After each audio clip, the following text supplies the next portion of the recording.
Hello, everyone, and welcome to this podcast from the Light Review.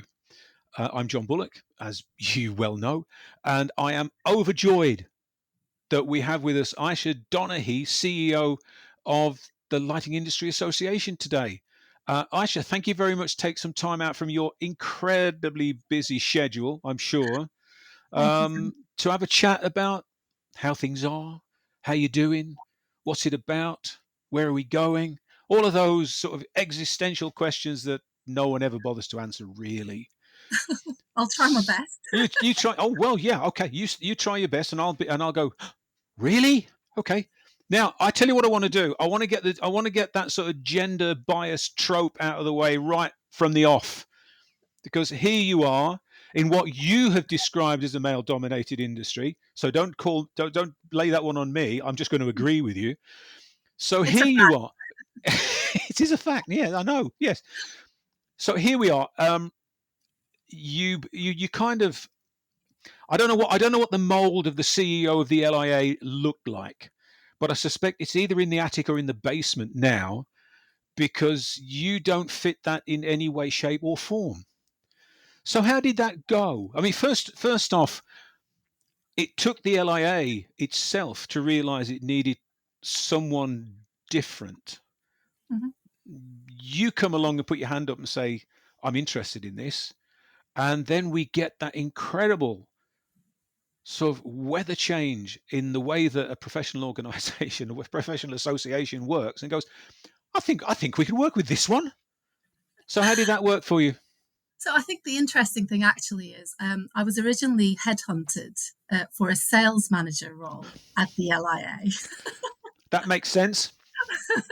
I wasn't looking for a job change. I'd just moved my family from London to where I live now in Cambridgeshire. So I felt quite strong in where I was and didn't particularly need a new challenge. So I just said, I'm not interested in that role, but if a CEO position ever comes up, then feel free to get in touch because it's always been my ambition to reach a role like this. I didn't think it would happen yet, to be honest, but I just got to a strong point and I thought, why not? Let's voice this into the world and see what happens.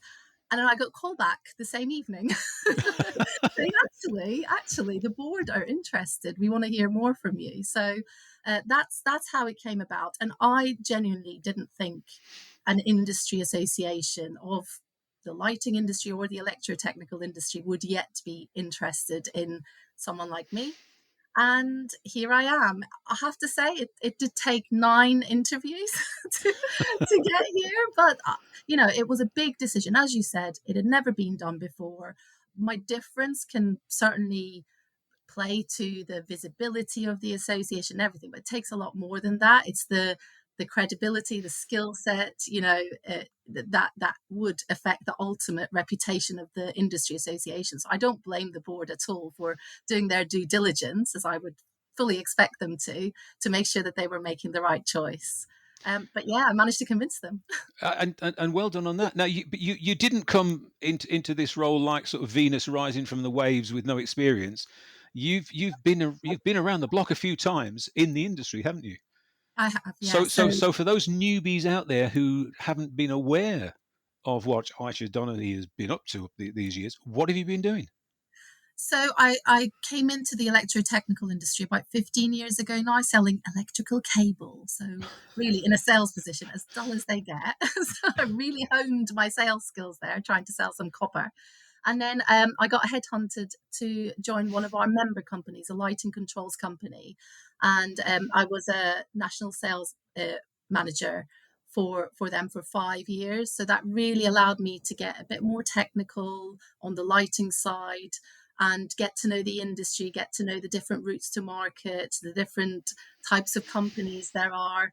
And then obviously this role takes a lot more of a technical know-how and strategic really thinking, but it certainly served as a very good foundation. I couldn't have really got into this role, I don't think, completely fresh to the association world and completely fresh to the industry. To have either or, and it was I'd like to like, have seen that challenge. No, Uh, thank you. no, and of course, it did mean that you already knew what they looked like. You knew the shape of the people that you'd be dealing with. You knew where they were coming from. You knew the attitudes that they brought with them. And what does At it look least like now? at least I had the false confidence to think I knew.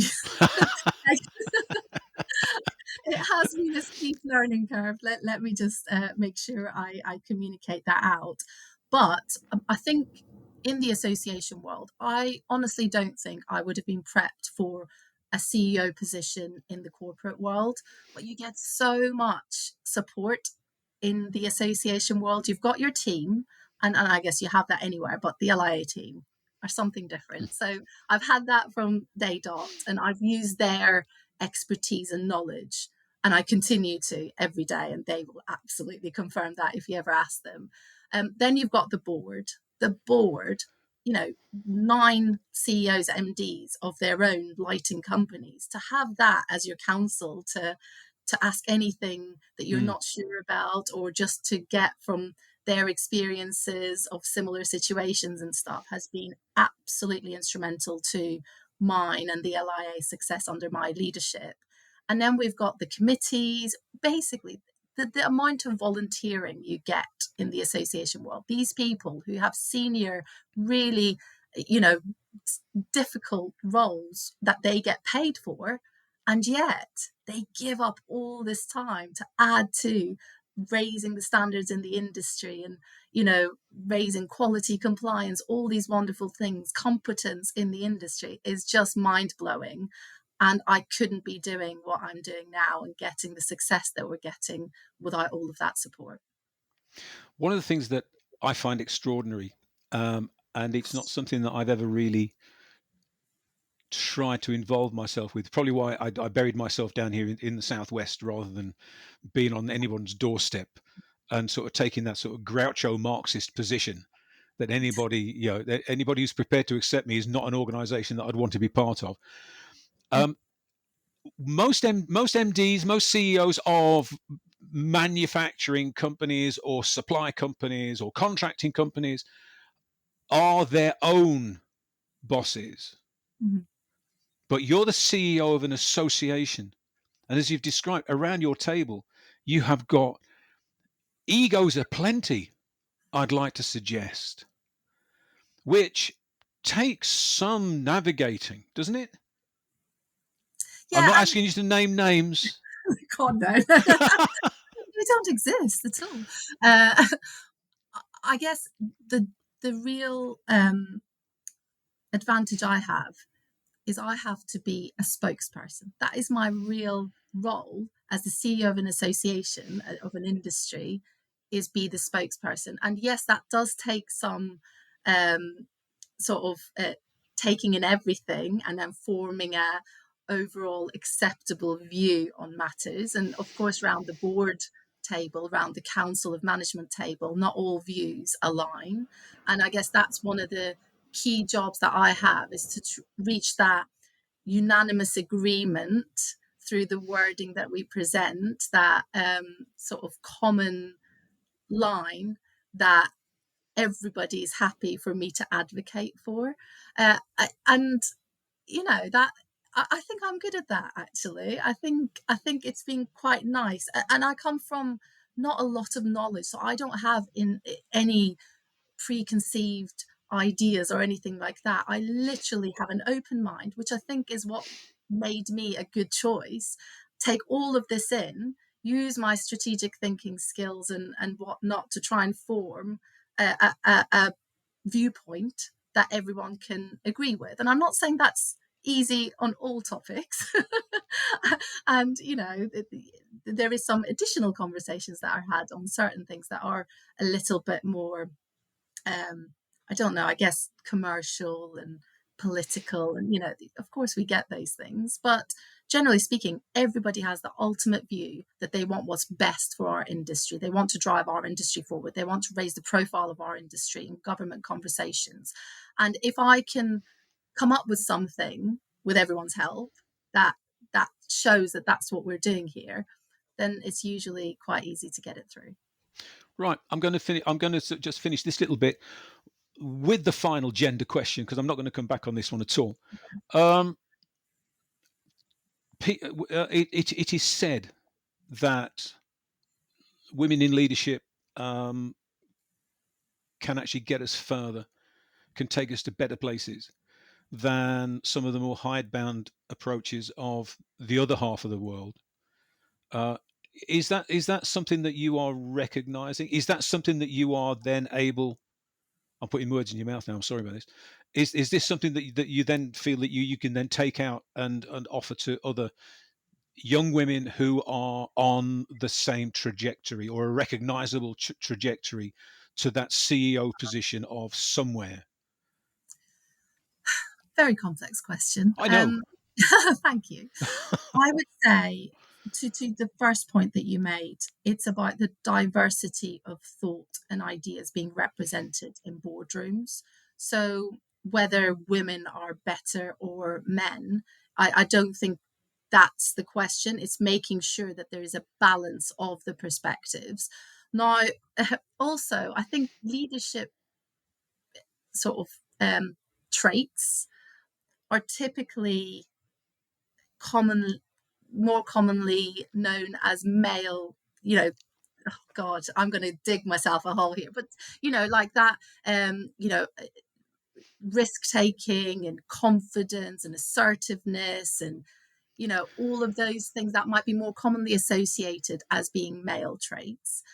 um, might sort of push more males to go for those positions.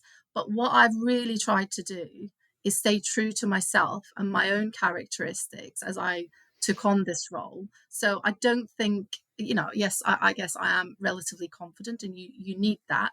But in terms of that assertiveness and those traits, I don't think that's really me. I still end up being able to be me with really trying to get consensus through talking, trying to better understand and remaining polite, all of those things.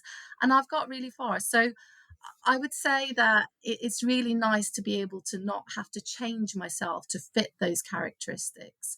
And I do get, you know, as a young female CEO, I do get people saying that I'm a bit of an idol to them, and some of the younger people that have just come into our industry, and that is really humbling and it's really daunting because I haven't really found the language yet of how to communicate, how to motivate those people. I mean, it does take so much hard work. I'm not going to lie, so much determination, so much passion, and curiosity, and all those wonderful things, ambition, but it really is possible. And I think we really do need women going for these senior roles. And I would really say association is a brilliant way to get there as well. And we can definitely have better ideas, better, more diverse opinions that'll get us further that way. Yeah, okay. I'm going to push this one a little bit further because I think that the approach that you're taking. I mean, without claiming a manifesto for how women run a boardroom, you've just more or less drafted the manifesto for how women run a boardroom. But what I would hope is that it's not only young women who recognise that new approach, Mm, that it's also the young men who are coming through, the young whoever they are coming through, who recognise it's not. I mean, bearing in mind the state of the world today, it is not about shouting and bullying and banging your fist on the table and using your power. mm. You use power in a different way.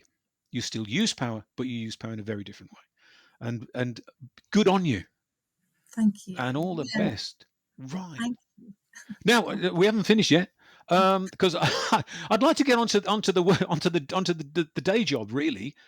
Um, the LIA, LIF for those of us who are old enough and who remember it when it was. I'm going to try and say something that won't have a solicitor's letter on my doorstep tomorrow. It looked after itself. The LIF. That was it. That was it. Sorry, that was its reputation. It looked after itself, which meant it looked after its members. No, nothing wrong in that. Possibly a bit narrow in its attitude, but nothing wrong in that.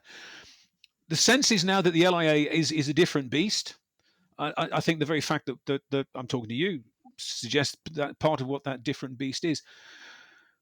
One of the things that I am becoming very conscious of, and I don't think there's anybody who can be in the industry at all who is making um, professional decisions in terms of where lighting's going or what specifications are for or what buildings are doing. The world is changing. Mhm. Um, and we can, if we want to look at one tragedy, and it comes up in almost every conversation when you get into this place, and that is, of course, what happened in West London at Grenfell. That suddenly we have a new wave of responsibility Yeah. coming through, and what that's doing for me as a specifier is that I've recognized how lazy I've been when I come to writing specifications. Mm. And I help to generate the conversations that manufacturers say to me, we must do things better because we're losing business to the rubbish, to the bottom feeders, to the crooks and the cowboys. And we don't Mhm. want those. And yet they are there all the time. What can we do? And I said, well, I'll tell you what, I can work harder because my data sheets, my lighting schedules that might take up a dozen lines per fitting is now taking up a page per fitting. Mhm. Mhm. But the manufacturers have to come with me, and what we're seeing outside of the day-to-day conversation when we look at specifications is we're looking at initiatives like BS 887 which guys that you work with were so actively involved in that brilliantly to bring that to fruition, and it's out there for people to buy. You can buy the new remanufacturing British standard now. So there's my plug. I'm earning nothing on it, but there we are. 887, the work that Ricolite are doing on light cycle assessments and environmental product declarations. But let's face it, the test house that you've got at Telford.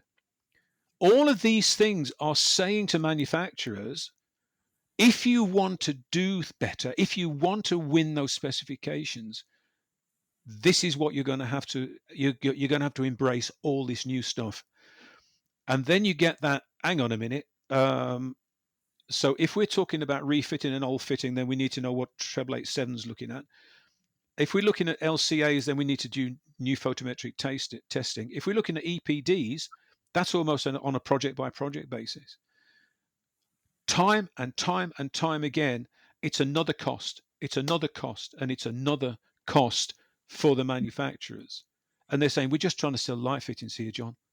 Mm. Now, I wonder what the mood music, what the drum beat is like around Telford as to where the LIA sits comfortably with this, or also possibly finds that place which is not so comfortable. Because when it was the LIF and it was a case of you looking after your mates, you looked after your mates. Everything about the LIA today is about responsibility, and it's about moving the industry forward. And your members have to be part of that. And your members are the people, lovely, lovely people, who are going to be obliged to put their hands in their pocket to do more to try and win business. Now, sorry, that was a huge rant from me there. I am sorry. Well, maybe we'll get rid of some of that. But where, from a practical point of view, Ayça, where are we in the Okay. LIA with that conversation? So I'll try and take it bit by bit. Oh, So yeah. the first point you made was around the low barriers to entry, the fragmentation of the lighting industry, how many players there are, and let's face it, product A looks very similar to product B if you don't know what you're looking for. So that's the first thing that LIA membership addresses. We have an audit sort of process for every single LIA member. That's part of the membership criteria. Without going into too much detail, it slightly differs from ISO 9001 members to none, But either way, every single new member gets their operation visited by an LIA expert and their quality processes audited by us to different extents. So that is one way to tackle the first challenge of getting that compliance, the quality process compliance tick in the Mm. box. And therefore I cannot stress enough about, to the wider industry, to the specifiers, to you, looking for the LIA membership badge, that is the value of it. That is what it represents. So at least some of these checks that you might not have the time to or have the knowledge and expertise to look for has already been done. Those boxes have been ticked, and we're as sure as we possibly can be, having visited and looked at these things, that those members are doing things the right way to ensure that their products can be compliant. Okay, so that's the first thing. The second thing is the state of the market with all of this sort of all of these buzzwords. Some are, standards are being written, guidance documents are written, ready to be converted into standards, and others, LCAs, EPDs, are not regulatory requirements. And I think with some of the wording that comes out about these things, that message can be completely mixed. Our members are going, right, okay, so on sustainability, what is it that I need to do, I legally need to do? And the answer is nothing at the moment. I'm so honored to be part of the LIA executive board now, and there's elections coming up, so I should be careful what I say in case I don't get elected back. But these are the really big picture conversations. Lighting Europe is such an ambitious, incredible organization that's got a really big vision for what it wants to set lighting as in the global markets. And it's brilliant to be involved in those bigger picture conversations. And a lot of that legislation is actually being led from a Lighting Europe, from a European Yeah. level. Um, and so therefore we can keep members abreast of what those developments are so that they can take the steps to hopefully comply when the legislation comes in. But it's not there yet. So people can be early adopters. They can start tweaking their business models to enable remanufacturing where it makes sense. By the way, there is so much complexity about where remanufacturing makes sense. It's asking the right questions. Actually, is my carbon footprint uh, reduced because I am remanufacturing this fitting? Because the answer will not be, of course, every time. Yeah. The vans that need to go there. Anyway, I know that's a different conversation, but the LIA has a responsibility to look at every single angle and put out guidance that can be used to really determine whether one of these initiatives makes sense or not. Now, LCAs and EPDs, they are not inclusive as they stand today of SMEs. And actually, they are not comparable at the moment. So yes, we do have some members that can afford it, that want to show that they're leading the way with some of this information, doing it. But I can totally see it from my SME's perspective that if they're going to invest time and limited money on these things, then they need to make sure that they're going to be usable in 5-10 years time, that they're still going to be relevant, because there's so much other good stuff they could be doing from a product perspective, rather than spending money really on a report, essentially, that may or may not be used, and that may or may not represent what they're trying to represent to their customers. So complex, but I think that's why being part of a membership association, uh, helping strengthen us so that we can advocate for the right things for the overall membership, being active members so that we can hear your perspectives, so that when we do publish these guidance documents and things, that we are advocating for all of our members, are so important. These are, trust me, the conversation we're having for hours at the Council of Management I'm meeting, sure. of Yeah. the L.I.A board meetings, committee meetings, trying to do the right things for the whole of our industry, at least for the people that are trying to do things the way that they should be done and trying to remain compliant with whatever comes their way. Well done, and thank you for that. Um, I'm just going to come back on one thing in this. Mhm, I think the issue that we've got is that if it was only lighting, we can fight our corner. We can mhm, fight our corner within our industry, and as you say, that if you've got an LIA badge, that already puts you above a line. We're in a commercial situation where we are tendering on multi-million pound projects. mhm, Um, that's where the criteria for tendering lies, and that's where you just get asked, and it's a tick box. It is a tick box exercise. Can we see your LCAs on that fitting? I'm not mhm, obliged to do an LCA. No, I know you're not obliged to do an LCA, but I want to see your LCA. If you want to get on this tender list, I want to mhm, see your LCA. So again, it's the way that the thing sort of shoves mhm. out of the you've got to the actually you really need to. Yeah. You want to talk to us? This is what you need to do. And it's the education. We are responsible for the awareness and education of the user, all the way up or down the chain, whichever way you're talking about it. And one thing that I will add to that is we have recognized that as much as lighting is our world, and everybody that will be listening to this, it's the case.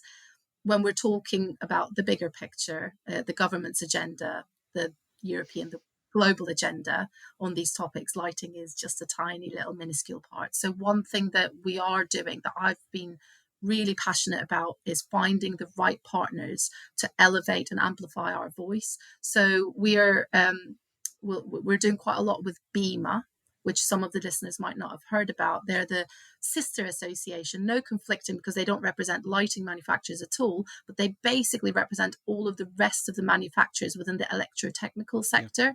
So the customers are actually often common. They are the Energy Infrastructure and Systems Manufacturers Association. So we're trying to get together with them and really help drive those messages, those common messages forward from something beyond just a lighting perspective. And suddenly that, has so much more weight to it and has so much more potential to be listened to be heard. And those are some of the initiatives that I'm working on very much this year. You'll hear a lot more about that. Well, hey, and you're absolutely right, because I have to remind people that when there is no such thing in construction as a lighting designer. The contracting organisations don't recognise lighting designers. We're just specifiers because we're part of the electrical world. So everything that we do comes under that electrical envelope. Yeah. And we have to yeah, it's important that we remember that there's Mhm. our bubble, our silo, our echo chamber is very, very active, but beyond that there is, hey, I'll tell you what, there are people who care about cables. Who I know, knew? I know. Who knew? And yeah, and so we have to be, we are part of a much bigger picture, and we have to then play our part and play our part sensibly. Okay. I'll tell you what, I think we've got just about to the edge of the end of the time that we'd allocated for ourselves. And what a lovely way to. It's Monday morning, everybody. Just in case you want to know where we are, it's Monday morning. I've just been listening to a thunderstorm outside my window. I don't know if it got picked up on my microphone, but if it did, that's what that was. And what a fantastic way to start the week. Ayça, thank you very much. I shall see you out there very shortly. I'm sure, not soon. I'm sure. But let's leave that in because it just shows that I'm an idiot. And I'll catch up with you soon. Okay. Thank you so much, Thank John. you. Take Cheers. care. Bye.